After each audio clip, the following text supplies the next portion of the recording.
Oke Bang, Botek. Ya. Ya Bang, mungkin bisa dijelasin hari ini Bang.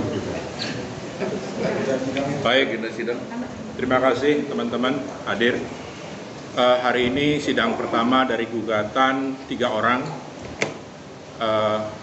korban daripada investasi tabung tanah. Jadi gugatannya adalah gugatan perbuatan melawan hukum. Ini sidang pertama, tadi pemeriksaan berkas, kemudian dilanjutkan dengan pendaftaran mediasi. Jadi tim kita dan tim dari kuasa hukumnya Saudara Jam'an Nurkhatib Mansur sedang mengurus upaya mediasi, mendaftarkan untuk mediasi. Jadi sidang pertama biasanya begitu. Jadi itu saja, tidak banyak hari ini pemeriksaan berkas. Bang, ini terkait yang mana sih Bang? Kasusnya? Kasusnya mengenai investasi tabung tanah. Besar itu juga. Jadi penggugat ini 3 orang, mereka adalah pada waktu itu tenaga kerja Indonesia, tenaga kerja wanita yang di Hong Kong. Saudara Jam'an Nurkhatib Mansur waktu itu datang ke sana di pengajian menawarkan investasi tabung tanah namanya. Nah, apa tabung tanah itu?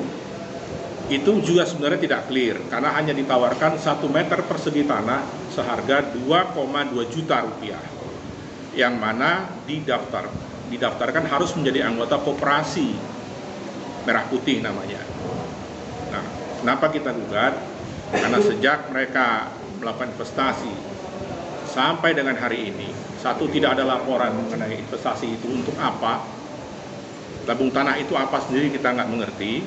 Mudah-mudahan nanti di persidangan bisa dibuka apa yang dimaksud dengan investasi tabung tanah. Apa itu Bang?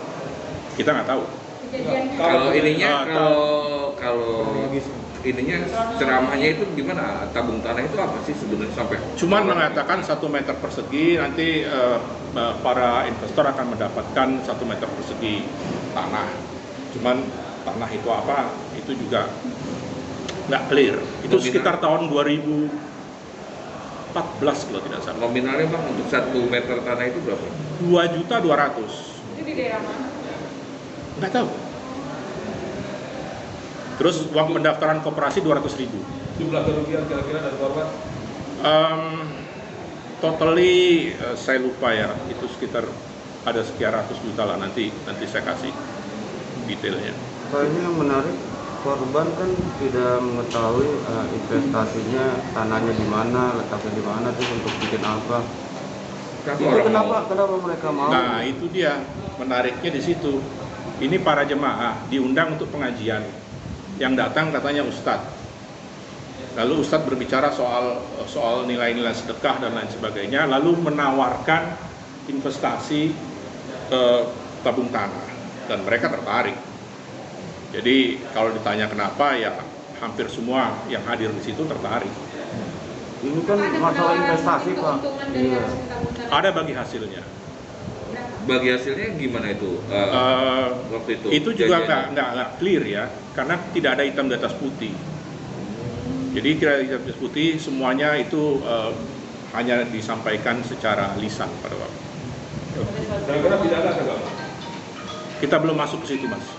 Pada saat korban mengetahui bahwa dirinya dalam tanda kutip tertipu ya, apakah ada upaya untuk meminta ganti rugi Secara langsung. Jadi setelah melakukan investasi tahun 2014 kalau tidak salah, beberapa kali coba dihubungi karena mereka di Hong Kong, waktu itu dikasih website, dikasih email, tidak pernah dibalas. Bahkan ada yang dikasih nomor telepon, dihubungin sudah nggak bisa lagi. Nah, ini kemudian menjadi pertanyaan. Bang, ini kan ada kasus yang sama tabung tanah juga yang diajuin sama. Ya, ada bedanya.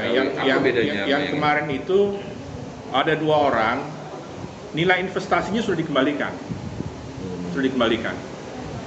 tetapi uang bagi hasilnya belum. Kalau yang ini semuanya belum dikembalikan. Investasinya belum, uang bagi hasilnya apalagi. Jadi kita bagi. Totalnya berapa Bang? Yang pertama berapa, yang kedua berapa, yang ketiga berapa Bang? Saya nggak begitu ingat itu, nanti mesti lihat berkas lagi ya.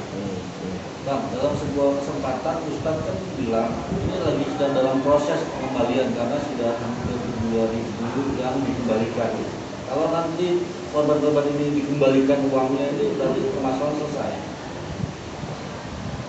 Selesai mungkin, karena tujuannya kan sebenarnya kenapa harus digugat sih? Kenapa nggak sebelum digugat itu hak mereka diberikan? Ini kan ada sebab akibat. Gugatan ini kan terjadi karena tidak pernah digubris. Resmi kita somasi. Tidak ada jawaban ya. Tapi sejauh ini pernah ada kontak nggak Bang? Sebelum akhirnya majuin ke Perdata, ada kontak sama Siapa yang kontak? dari pihak korban dengan UIM?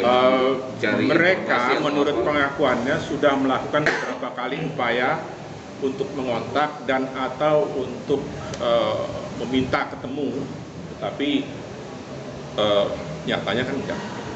Tapi ada yang hadir ke rumahnya untuk bertanya atau sekedar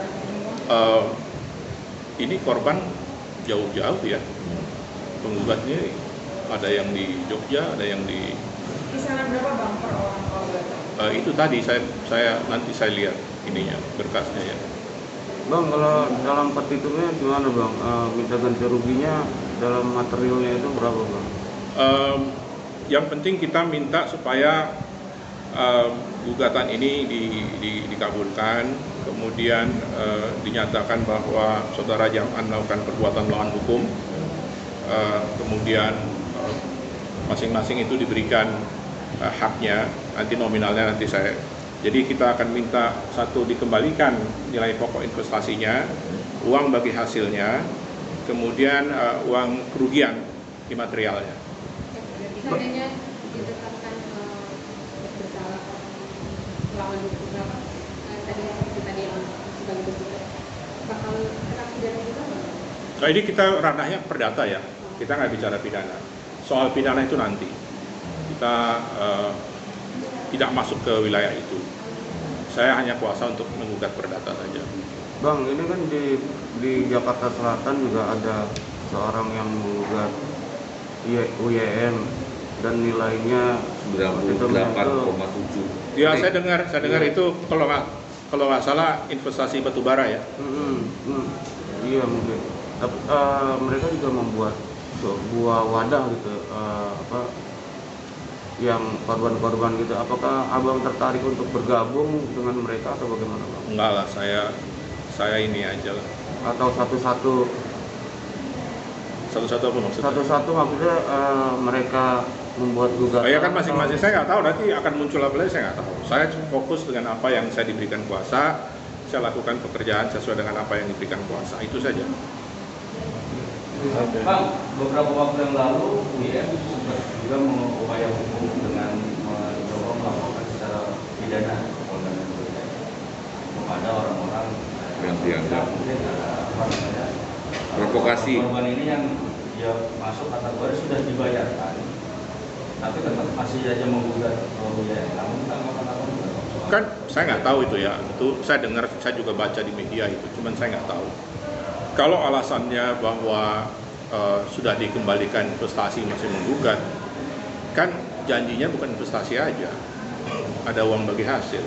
Nah, kita gugat itu uang bagi hasilnya, jadi fair aja.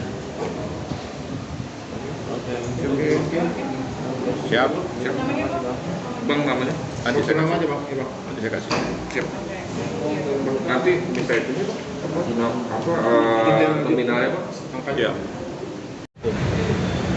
Sekilas saya baca yang tentang tabung tanah juga, artinya satu rangkaian dengan gugatan yang tempo hari ini. Seperti itu. Tabung tanah ini sendiri boleh dilakukan.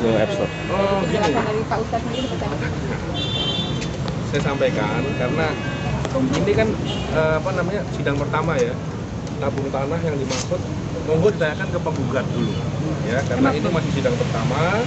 Seperti saya sudah sering jelaskan sebelumnya, masih panjang prosesnya. Detail untuk gugatan itu adalah wilayah ranahnya para penggugat. Tuh, nanti saya akan sampaikan keterangan kalau nanti pada saatnya nanti saya udah kasih jawaban, saya akan sampaikan keterangan persnya seperti apa. Saat ini kan kita masih ada mediasi, masih nunggu mediasi ya. Tapi mediasinya akan seperti apa sih Bang? Ini kan Tadi mungkin udah mendaftarkan. sudah mendaftarkan dan itu Ya mediasi itu proses formal yang harus ditempuh. Nanti kan disampaikan oleh majelis. Mundur aja. Apa namanya harus ditempuh dan wajib dilaksanakan sebelum masuk pemeriksaan proses perkara persidangan seperti itu. Dan disebutkan juga diharapkan kedua belah pihak hadir kan seperti itu. Yang kita doakan aja semoga kedua belah pihak bisa hadir kan seperti itu. Diagendakan tanggal berapa? Akhirnya ini tadi belum masih apa namanya disampaikan di atas, tadi masih menunggu mediatornya, tanggalnya juga belum disampaikan. Tapi biasanya 1 minggu, jadi mungkin minggu depan. Bakal hadir mungkin Pak Ustadz? Saya belum bisa kasih keterangan sekarang bakal hadir tidak, karena kita belum konfirmasi ke beliau juga. Tapi yang jelas apa namanya, kalaupun beliau tidak hadir, kan tadi macam tadi menjelaskan kalau beliau tidak hadir, apa namanya dari sisi terduga itu harus disampaikan alasan yang sah yang jelas. Dan nanti ditunggu saja beliau hadir atau tidak. Apa namanya kalau misalnya beliau tidak hadir, alhamdulillah. Kalau misalnya beliau tidak bisa hadir, nanti kita lihat seperti apa. Kan seperti itu. Tanggapan Pak Ustadz sendiri dengan gugatan ini seperti apa sih?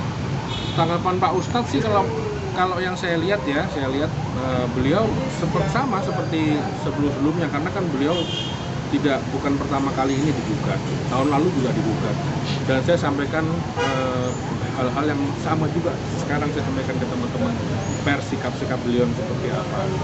Kalau dalam konteks yang dulu juga beliau tidak hadir juga diwakili kuasa hukum, toh juga itu nyatanya dibolehkan oleh hukum acara kan seperti itu ya.